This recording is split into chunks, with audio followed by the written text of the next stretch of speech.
জীবনের দিক থেকে না, ফ্যামিলির দিক থেকে আছে। আমার মা নাই, তো সেই হিসেবে অনেকবার বাধা খাইছি সবকিছু থেকে। মানে শুধু এই মা নাই, সেইটাই হচ্ছে আমাদের ব্যর্থতা, আর কিছু না। এই মাকে না পাওয়া। ওর তখন আহ 3 বছর, আর আমি মেবি তখন 8 মাস দেড় ছিলাম। বছর কিংবা 8 মাস।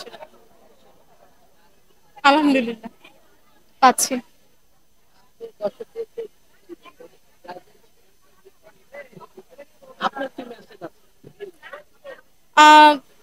গার্জিয়ানের সিদ্ধান্তে আমি একদম এখন এখন আমি বর্তমানে গার্জিয়ানের সিদ্ধান্তে বেশি অ্যাপ্রিসিয়েট করতেছি।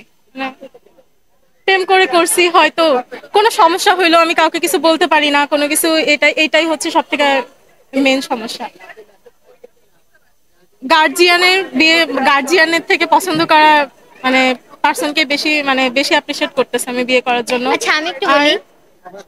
হ্যাঁ, গার্জেনের পছন্দে বিয়ে করলে যেটা হয় হচ্ছে, যদি কোনো প্রবলেম হয় মানে সাংসারিক জীবনে, সেটা ফ্যামিলিকে বলা যায়, মানে গর্ব করে বলা যায় যে তোমরা পছন্দ করে বিয়ে দিস, দেখো আমরা কেমন খারাপ আছি।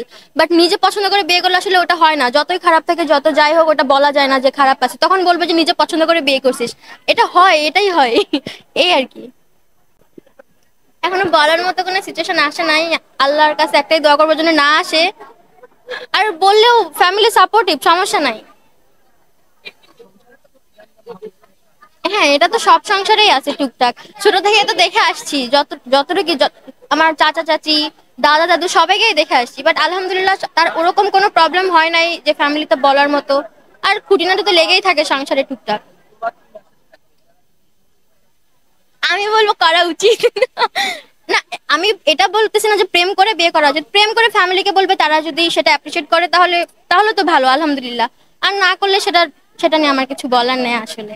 আচ্ছা, আপনি এত অলস কেন? আপনি মোবাইল টিপতেও ভালো লাগে না, না, আপনার বই পড়তেও ভালো আমি লাগে? কাজ করতে খুব পছন্দ করি। আমার মানে ঘরের কাজ আমার খুব ভালো লাগে, আমার একটু রান্না আগেই করতে কিন্তু খুব আপনি ভালো লাগে। বলেছেন যে বই পড়তেও ভালো লাগে না, না, ওই মোবাইল দুইটা টিপতেও ভালো ভালো লাগে। লাগে না, আমি সেটা বলছি। আমার বই পড়তে আর ফোন টিপতে খুব একটা ভালো লাগে না।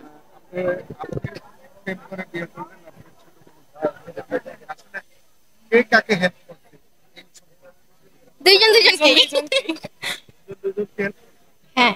ফ্যামিলিও আছে, মানে সব সবকিছু ফ্যামিলি, প্রেম সবকিছু একসাথে, মানে লাভ অ্যারেঞ্জ দুইটাই হয়েছে, এরকমই বলা যায়। দেখে শুনেও হয়েছে, না, আবার প্রথমে তো প্রেমও একটু হয়েছে। সমস্যা হয়েছে, এই শুনে ডাইরেক্ট না করে দিছিল, তারপর খোঁজ খবর নিয়ে যখন দেখলো যে না ভালো, তখন সবাই রাজি হয়েছে। এটাই যে সবাই আসুক, ঘুরে দেখুক, বই দেখুক। আমি তো বই পড়তে পছন্দ করি না, কিন্তু যাদের পছন্দ তারা আসুক, আগ্রহ বাড়বে আরো। আর অনেক জ্ঞানও অর্জন করার আছে এখান থেকে। আসুক সবাই, দেখুক, ঘুরুক, এই ভালো লাগতেছে। ভাগ্যে যা আসে সেটা তো হবে, সেটা তো আর আটকাতে পারবো না। কি করব, যেটা হবে তখন সেটা, এখন তো আর বলতে পারতেছি না তখন যেটা হয়।